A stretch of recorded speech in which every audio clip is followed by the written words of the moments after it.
चत्वार विषयो मरः।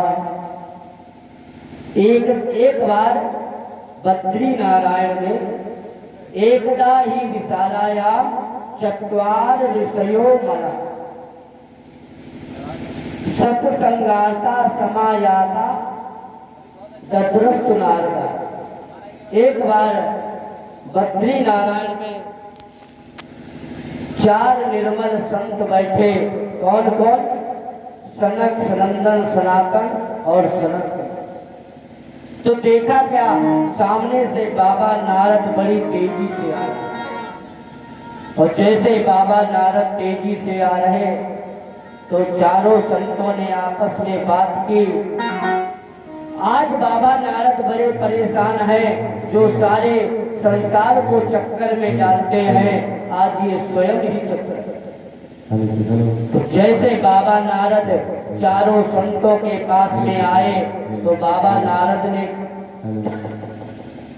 चारों संतों ने कहा, कथम ब्रह्म दीन मुखा कुतस्सिन्ता तुरो भवा तुरितं गम्यते कुत्रः कुतस्सागमनं तवः। हे बाबा नारद, कथम ब्रह्म दीन मुखा, आप जैसे ब्रह्म ज्ञानी संत अगर चिंता करेंगे तो साधारण मनुष्यों का मार्गदर्शन कौन? तो बाबा नारद ने कहा, आपका प्रश्न बहुत अच्छा है। आपने सही कहा, हम जैसे अगर ब्रह्म ज्ञानी संत अगर परेशान होंगे तो संसार का मार्गदर्शन कौन करेगा? तो महात्माओं ने कहा, बाबा नारद से आप क्यों परेशान हैं? तो बाबा नारद ने कहा, मैं इसलिए परेशान हूं, अहम तो, बाबा नारद ने कहा चारों संतों से, मैं इसलिए परेशान हूं। तो चारों संतों ने कहा, किस लिए परेशान हो? बाबा नारद बता रहे, अहम तो पृथिवीया तो क्या तो सर्वोत्तमहामति। मैंने पृथ्वी को सर्वोत्तम लोक समझा, और सर्वोत्तम लोक समझने के बाद मैंने यहाँ का भ्रमण किया। पुष्करंचा प्रयागंचा काशी में गोदावरी, हर क्षेत्रे कुरुक्षेत्रे सेतुबंध रामेश्वरम। मैंने पृथ्वी का भ्रमण किया, और भ्रमण करने के बाद मैं पृथ्वी को मैंने अच्छा लोक समझा। तो मैं यहाँ के गांव में मैंने भ्रमण किया, तो मैंने गांव की दशा, बाबा नारद बता रहे, मैंने गांव की दशा देखी, मुझे बड़ा कष्ट हुआ। उसके बाद मैं जब कस्बों की तरफ पहुंचा तो गांव से ज्यादा कस्बों की स्थिति खराब बाबा नारद चारों महात्माओं को बता रहे। उसके बाद बाबा नारद ने कहा, मैं भ्रमण करते करते जो भारत के प्रमुख बड़े बड़े महानगर है, जब मैंने वहां का भ्रमण किया तो वहां की दशा और ज्यादा थी। उसके बाद जब मैं भारत के प्रमुख तीर्थों में पहुंचा तो वहां की दशा बहुत थी। तो बाबा नारद ने जैसे कहा तो चारों संतों ने कहा, महाराज आपने तीर्थों में क्या देखा है, तीर्थों की दशा क्या खराब है, ये हमें। गांव में आप परेशान हुए, कस्बों में परेशान हुए, महानगरों में परेशान हुए, पर तीर्थों में आपको सबसे ज्यादा कष्ट हुआ, वहां क्या आपने देखा? तो बाबा नारद बता रहे, सत्यम नास्ति तपम शौचम। मैंने देखा तीर्थों में सत्य का नाश हो रहा, तीर्थों में सत्य का नाश हो रहा, कोई सत्य नहीं बोल रहा। तीर्थों में आप जाओगे, देखना 2 रुपए वाली चीज आपको 5 रुपए मिलेगी, और यहाँ तक 13 में जो आपदा आई थी उत्तराखंड में, उस समय लोगों ने 100-100 रुपए की एक बोतल बेची। तो बाबा नारद ने कहा तीर्थों में सत्य का नाश हो रहा है और कोई पवित्र नहीं रह रहा। कुछ अधर्मी नास्तिक लोग जाकर वहां पर वातावरण दूषित कर दिया। आगे बाबा नारद ने कहा कोई तपस्या नहीं कर रहा, तप के नाम से पाखंड हो रहा। आपको बड़े बड़े जटाधारी मिलेंगे बैठे, वो तप नहीं कर रहे, वो आपको तप रहे। तीर्थों में ही हो। आगे बाबा नारद ने कहा चौथा बिंदु बताया दानम न विद्यते, कोई दान नहीं कर रहा। जैसे कहा कोई दान नहीं कर रहा, तो चारों संतों ने कहा, सनक सनंदन सनातन सनत कुमार ने, महाराज बाबा नारद हम ये आपकी बात को नहीं माने। आपने कहा तीर्थों में कोई सत्य नहीं बोल रहा, हम बात मान लें। आपने कहा कोई पवित्र नहीं रह रहा, हम आपकी बात को स्वीकार करें। आपने कहा कोई पूजा पाठ नहीं कर रहा, ये भी बात आपकी सही है, पर आपने कहा है दानम न विद्यते, कोई दान नहीं कर रहा, ये बात हम आपकी नहीं मानते। दान तो बहुत हो रहा। चारों संतों ने बाबा नारद से कहा दान तो पहले से ज्यादा हो। ऐसा कोई स्थान नहीं, ऐसा कोई गांव नहीं, ऐसा कोई कस्बा नहीं जहां पर भगवान की कथा न हो रही हो और आप कह रहे कोई दान नहीं कर रहे। तो बाबा नारद ने चारों संतों से कहा दान तो हो रहा है, पहले से 4 गुना ज्यादा हो रहा, पर दान में अंतर हो गया। तो चारों संतों ने कहा महाराज कैसा अंतर हो गया? तो बाबा नारद ने कहा पहले जो दान होता था वो अपने कल्याण के लिए होता था, आज जो दान हो रहा है अपने नाम के लिए हो रहा। हमारा नाम हो जाए, कल्याण हो या न हो। दादा आज जो दान हो रहा है वो अपने नाम के लिए हो रहा है। ये कलयुग का प्रभाव है। लोग 10 लाख रुपए लेकर 1 साल पहले बुकिंग करा लेते, लोग उनको 10 लाख दे देंगे और हम कहें हमको 10,000 दे दो, तो विचार करेंगे ये कुछ जानते हैं। तो आजकल नाम के लिए हो रहा दान, अपने कल्याण के लिए नहीं हो रहा। जो भी दान करो जीवन में गुप्त दान करो। तो कहा महाराज कोई प्रमाण है? कहा दान तो हो रहा है, पर दान में भी जो है नाम अपना हो जाए कल्याण। आगे लिखा उदर भरना जीवा बारा का उठ भसना। सभी लोग अपने पेट भरने के लिए लगे, चाहे मुझे कितना भी झूठ बोलना पड़े। बाबा नारद ने कहा कितना भी झूठ बोलना पड़े, लोग झूठ बोलते हैं। ये व्यास गति है, ये परमहंस संहिता है, ये विषय जीवों की कथा नहीं। ये परमहंसों की कथा है, पर इस कलयुग में अब ये कथा हो गई है जैसे बाजार में सुबह सब्जी बिकती है, इस पर भी बैठकर लोग झूठ बोलते हैं। समय का प्रभाव है। बाबा नारद ने कहा लोग अपना पेट भरने के लिए झूठ बोलेंगे। पेट हमारा भरे, कैसे भी धन लेकर आए, कैसी भी युक्ति करे हमें धन मिले, चाहे धर्म के लिए झूठ बोलना पड़े। बाबा नारद ने चारों मांगा।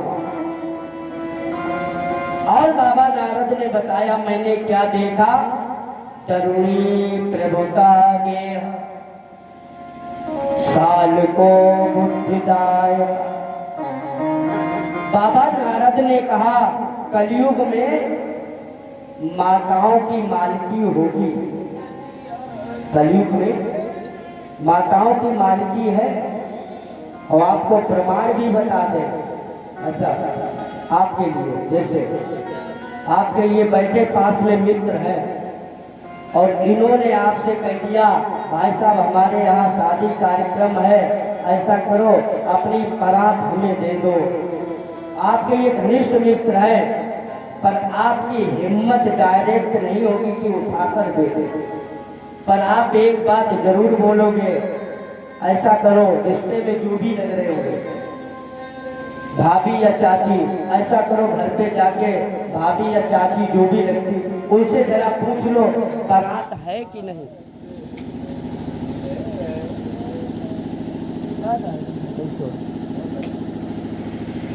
बोलिए गोविंद भगवान की।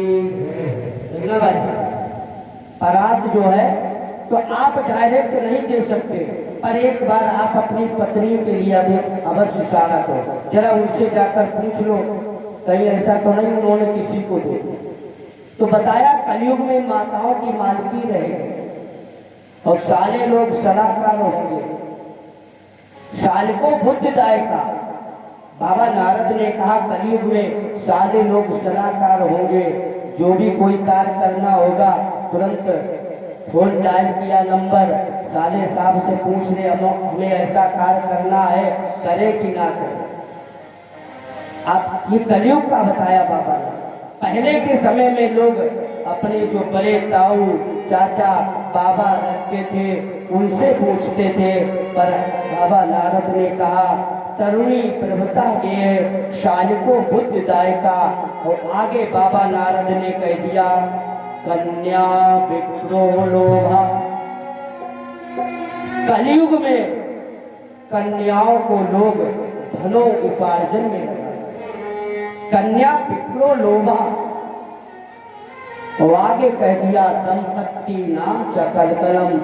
कलयुग में पति पत्नी में कले कले से। तो बाबा नारद अभी चारों संतों को बता रहे, मैं इसलिए परेशान। और बताते बताते बाबा नारद ने कहा जब मैंने तीर्थों का भ्रमण करने के बाद जब मैं वृंदावन पहुंचा तो जैसे मैंने वृंदावन में अपने चरण रखे तो हुआ क्या, मैंने देखा क्या, सामने दो वृद्ध पुरुष लेटे हैं, एक जवान स्त्री वहां पर बैठकर रो रही है और कुछ स्त्रियां वहां पर पंखा कर रही उन वृद्ध पुरुषों के पास में। तो बाबा नारद ने देखा, तो बाबा नारद ने विचार किया ये संसार है, यहाँ पर रोना गाना लगा रहेगा। बाबा नारद वहां से चलने लगे। जैसे बाबा नारद पीठ घुमाकर बता रहे हम चलने लगे, वैसे वो स्त्री ने कहा भो भो साधो क्षण संत जी ठहर जाओ ठहर जाओ। बाबा नारद और तेजी से भागने लगे। जैसे बाबा नारद तेजी से भागने लगे तो स्त्री भी पीछे से तेज भाग। महाराज जी ठहर जाओ, मेरे दुखों का निवारण करते जाओ, मैं बहुत परेशान हूँ। बाबा नारद से कहा महाराज रुक जाओ। अंततः बाबा नारद रुक गए। बाबा नारद ने कहा हम स्वयं परेशान हैं, हम आपके कष्टों का कैसे निवारण कर सकते हैं। तो स्त्री ने कहा मुझे यह भरोसा है कि संत का दर्शन हो रहा है, अब मोय भाव भरोस हनुमंता, बिन हरि कृपा मिले नहीं संता। मुझे पूरा भरोसा है मेरे संत जीवन में संत का दर्शन हो रहा, अब मेरा जीवन बदलने वाला है। मुझे माता जी स्त्री कह रही मुझे पूरा भरोसा। तीर्थों में जाओगे आप दान करोगे तब पुण्य प्राप्त होगा, भगवान की कथा को श्रवण करोगे तब पुण्य प्राप्त होगा। तीर्थों में जाओगे गंगा में स्नान करोगे तब पुण्य प्राप्त होगा। बताया गया साधु नाम दर्शनम पुण्यम, संत के दर्शन से पुण्य प्राप्त होगा। संत चलता फिरता जंगम तीर्थ है। जैसे कहा जंगम तीर्थ है, वैसे यहाँ पर एक प्रश्न और भी प्रकट हो गया। सूत जी महाराज के माध्यम से नीमसार में शंकरादि महात्माओं की कथा चल रही। उन्होंने कहा, महाराज ये बताओ, संत के दर्शन से जीवन बदल जाता है, तो संसार में लोग ऐसा कोई गांव नहीं जहां पर संत जाते नहीं और फिर भी लोग परेशान हैं, और आप कहते संत के दर्शन से पूर्ण प्राप्त होता। तो सूत जी महाराज ने कहा, संतों में भी अंतर है, सब संतों के दर्शन से पूर्ण नहीं प्राप्त होगा। जो भगवान की भक्ति करता है, जो ब्रह्म ज्ञानी संत है, जो स्वयं में रमण करता है, उसके दर्शन से पूर्ण प्राप्त होगा। सबके दर्शन, सब महात्माओं के दर्शन से कष्ट नहीं दूर। अगर सबसे हो जाता तो हर गांव में 2-4 बाबा लोग मांगते रहते।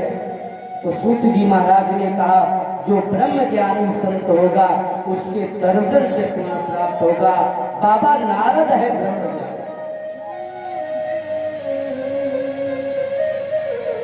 जैसे कहा, बाबा नारद ने कहा, ये बताओ, आप अपना पहले परिचय बताओ, आप हो कौन?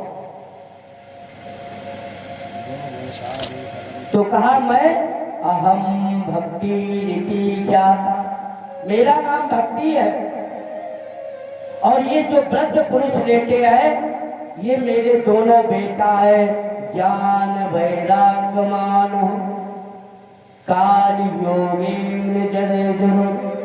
ये मेरे बेटा है।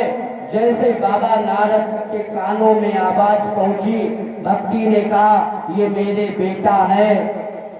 तो बाबा नारद चौंक गए, विचार किया, मैंने अपने जीवन में ऐसा पहला दृश्य देखा, माँ जवान और बेटे वृद्ध है। तो बाबा नारद को कुछ समझ में नहीं आ रहा। बाबा नारद ने भक्ति से कहा, ये बताओ, ये जन्म जात से ही ऐसे है कि बीच में ये बसता है? तो कहा, नहीं महाराज, मेरा द्रविड़ देश में जन्म हुआ, कर्नाटक में मैं पली बड़ी, मेरी ननियाल महाराष्ट्र में है और मेरी ससुराल गुजरात में है। मेरा विवाह गुजरात में हुआ, 2 बालक हुए, ज्ञान और वैराग। तो गुजरात में जब तक मैं रही, मैं वृद्ध रही, मेरे ये दोनों बेटा जवान रहे, और जैसे मैं वृंदावन में आई तो ये हुआ क्या, जो मैं वृद्ध थी मैं जवान हो गई, और जो मेरे बेटा जवान थे वो वृद्ध हो गए। जैसे कहा तो महात्माओं ने प्रश्नों की झड़ी लगा दी, महाराज ये हमें समझ में नहीं आ रहा कि जो जवान थे वो वृद्ध हो गए और जो वृद्ध थे वो जवान हो गए। तो सूत जी महाराज ने कहा, ज्ञान पाना है तो काशी जाओ, वैराग पाना है तो अयोध्या जाओ, प्रेम पाना है तो यमुना के किनारे जाओ, और भक्ति पाना है तो वृंदावन। वृंदावन में भक्ति जवान है महाराज, ब्रह्मदास जी महाराज, वृंदावन में भक्ति जवान है। अब जवान कैसे? जैसे ये आपका गांव है और हम आपके गांव में आए हैं, तो हम यहाँ पर अपना पावर नहीं दिखा सकते, यहाँ पर हमारा बल नहीं काम करेगा, क्योंकि हम दूसरे क्षेत्र में आए। अब हम अगर कन्नौज पहुंच जाए तो हम अपने वहां बलवान हो जाए, हमारा वो क्षेत्र है। उसी प्रकार ज्ञान काशी है और वैराग अयोध्या है। इन दोनों बालकों ने अपना स्थान छोड़कर दूसरे स्थान पर पहुंच गए, जहां पर भक्ति का बोलबाला है। इनको यहाँ पर किसी ने पूछा नहीं, और जब पूछा नहीं तो वृद्ध तो हुई, शरीर से नहीं वृद्ध हुए। जब किसी ने पूछा नहीं तो एक तरफ परे है।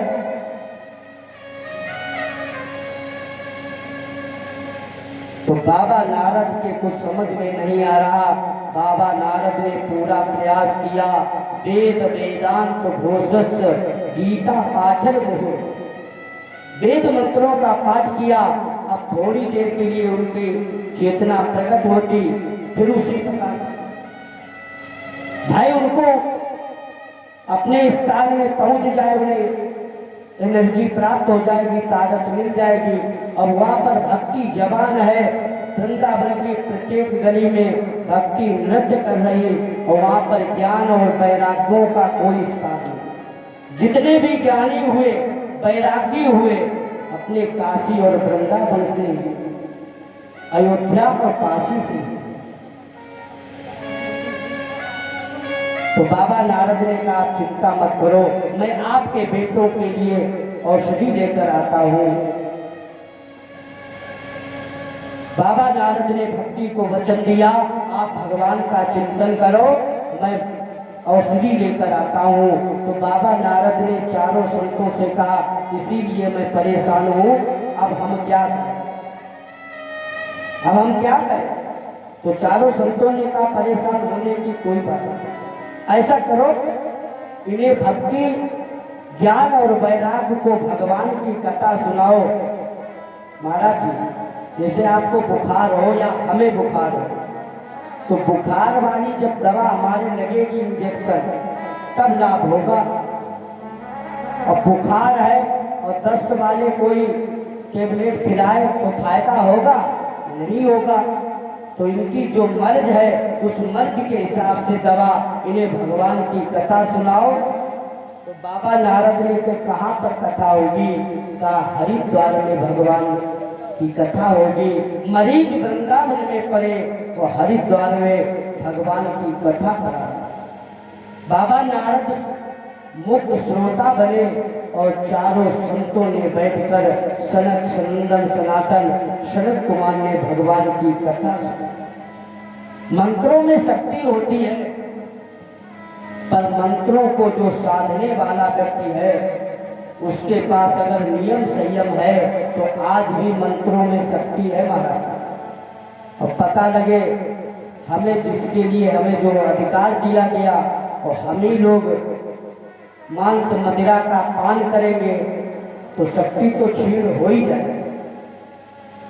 आज भी शक्ति है, पर शक्ति को साधने वाला नियम संयम से अगर रहता हो तो आज भी मंत्रों में शक्ति है। वृंदावन में ज्ञान वैराग्य के लिए हरिद्वार में कथा शुरू हो रही, भगवान की कथा हुई। प्रथम दिवस की कथा ब्राह्म हुई, तो धीरे धीरे ये चेतन। 7वें दिन अपनी माता भक्ति और ज्ञान वैराग्य जाकर हरिद्वार में तटमानंद नामक घाट पर पंडाल में जाकर नृत्य करने लगे। भक्ति सुतो तो तरुणी प्रेमिक रूपा सहसा विलासे, श्री कृष्ण गोविंद हरे। जाकर भगवान की भक्ति की, भागवत पुराण को प्रणाम किया। आगे का पावन प्रसंग।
पवन सुत पावन नाम ये बसे करी राखे सुनाओ अपने बस कर राख सिया राम हरे राजा राम हरे सिया राम हरे राजा राम हरे जय रघुवीर दयाल सिया राम हरे राजा राम हरे जय रघुवीर दयाल हरे जय रघुवीर दयाल हरे